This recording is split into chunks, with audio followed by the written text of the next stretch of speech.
Hi everyone, my name is Bryce Stepaniuk and I'll be talking to you about the international business of nuts. So for my interview, I had the chance to talk to a longtime family friend whose name is Adam Green, and for the last 30 years he has owned a company that imports and exports various types of nuts, seeds, and dried fruits in bulk from all over the world.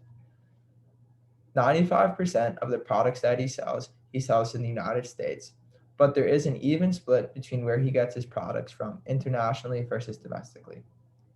He spends about 80% or more of his time focusing on the trading side of his company, meaning the buying and selling of products. And then with his remaining time, he spends on the management side, which are tasks that come along with business ownership, like tasks relating to banking, administrative, and personnel actions. So, how does he sell and buy his products? He said that the key to selling and buying your products when you're first creating the company is that you need to build and retain relationships with both suppliers and potential customers over time. And he said that this takes a lot of time and is very hard to do because, for example, you can't just call up a supplier and say, "Can I get this amount of that product shipped to me?" So, the supplier who doesn't know you, hasn't heard anything about you, will say, "Who are you? How'd you get my number?" And they won't trust you to send them the money if they've already even shipped the products. And certainly with a potential customer, if you reach out to them, they won't know who you are. You don't have a reputation yet, and they'll be thinking, "How can I trust this person to actually deliver?" And so they won't even respond or really consider your offer. And so, how do you get started with this originally? And what Adam did is he would go into a phone book, turn to the yellow pages, which is the pages with all the numbers of different businesses in it, and he would call every single one. And he said that about every 1 in 10 phone calls would result in a meaningful conversation. And and then he would go from there. And then over time, he was able to build relationships that way. And then, due to hard work and being a good businessman and following up on his obligations, he has retained these relationships and he has built a very good reputation. But as you can see, based on that picture in the bottom right, there are tons of numbers in a phone book. So it really took a lot of hard work and mostly persistence to stay with it. But once you build up your reputation like you did, it is much easier to form new relationships because you can get referrals, people learn about you word of mouth, and then even a fun way that he has of acquiring new customers, his favorite way, is that if he sees a product that contains nuts, he'll write down the name of the manufacturer and he'll reach out to them. And since he has a reputation, they'll know him and they'll at least consider to what he's saying and listen to him and consider an offer if he makes one. He negotiates his prices by looking at the supply and demand of each product that he's trying to sell or buy. And so in order to get a better sense of what the supply and demand is of each product, he needs to determine what the current market conditions are for each individual item that he's buying or selling. And so the market conditions that relate to him specifically are are how many crops of this nut did a farmer plant that year, how many trees of fruit did a farmer plant that year, how did the weather conditions of this past year impact the development? Was there a larger supply than expected? Was there a shorter? And all that can give him a better sense at what to charge his price at so that he can make more money. And then this can also further his market intelligence because what he said he'll do is he'll call up potential customers and he'll say, "Will you buy X amount of this product at Y price?" And if everyone's saying, "No, we won't," that means he's asking for too high a price and he needs to lower it. But if everyone's saying, "Oh, yes, we will take that deal," that means he's probably asking for too low of a price, really, and that he can actually get away with asking for a little bit more because in order to maximize his profits, he wants to sell for the highest price that he possibly can.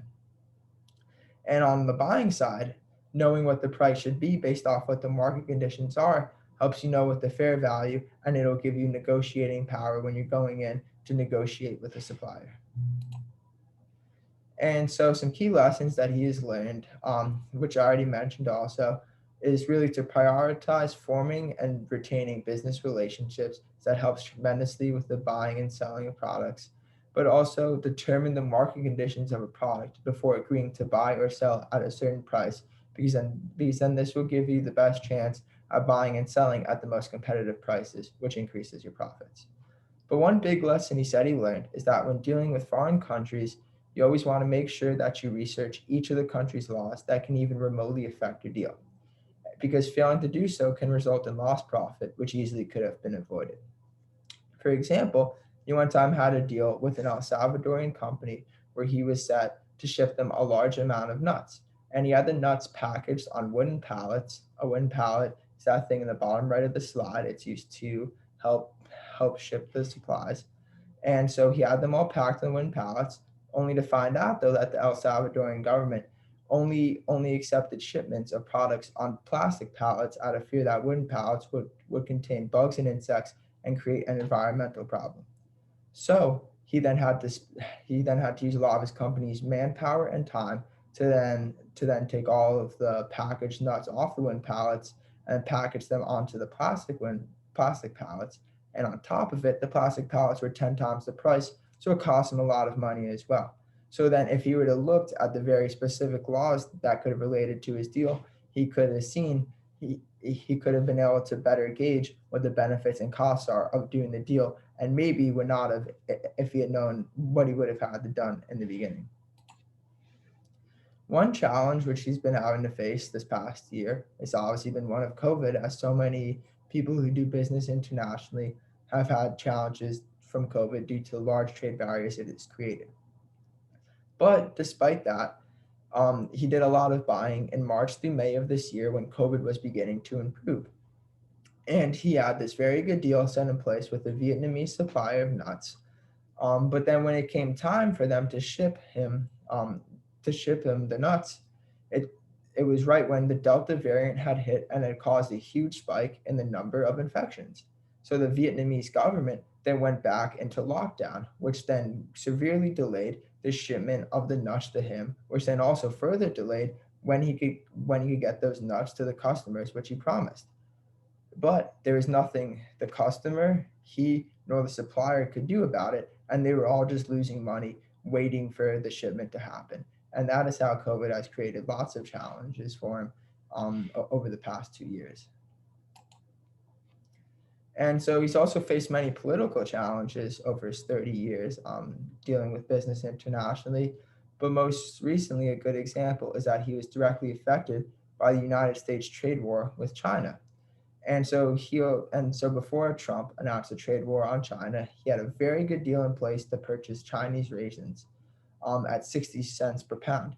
But when Trump announced a 25% tariff on all goods being imported from China into the United States, that 60 cents per pound turned to 75 cents per pound of Chinese raisins. That this could have been very bad for him in the end because let's say there's an alternative originally at 65 cents per pound, that ended up would have been better than the Chinese one, despite the Chinese supplier deal being better at first. However, though he got lucky that this deal was so good originally that it was still the best deal, even with the tariff on it, as the next best alternative was at 90 cents per pound. He said that a consultant could help him the most by completing the tasks that can help with the business, but take time and are not completely necessary towards the operation and running of the business, such as going to supermarkets to see which products contain nuts in hopes to find potential new customers, attending trade shows throughout the United States and in Europe, which he has to drive and then fly to and stay overnight at. He's Google searching to see what's new in the industry, and he reads through lots of trade publication magazines. And he does all of this, and it doesn't help with the operation of the business, like I said, but it helps his company stay very competitive and can give him an edge over rival competitors. And so having a consultant do this will help him free up and then allocate time towards other aspects of the business, which can further improve their business and make them even more competitive. One problem he wanted me to look into is that his company has been victims of fraud a few times in the past. And so how this happens is that they usually will pay overseas suppliers by getting emailed copies of the transaction documents, and then they wire transfer the money to the supplier's designated bank account. But hackers will then sometimes hack into the email thread and then give them a false bank account to wire transfer the money to, and and they won't be able to tell that it's a hacker and not the actual supplier. Um, and so this has happened in the past, but it is very hard to do, he said, and they do identify and catch most of the attempts. But like I said, despite it being hard, it has happened. So he wants me to look into finding a foolproof solution which I will do my best at. And I look forward to getting back to you guys and him as well with an answer. Thank you very much, and I hope you enjoyed it.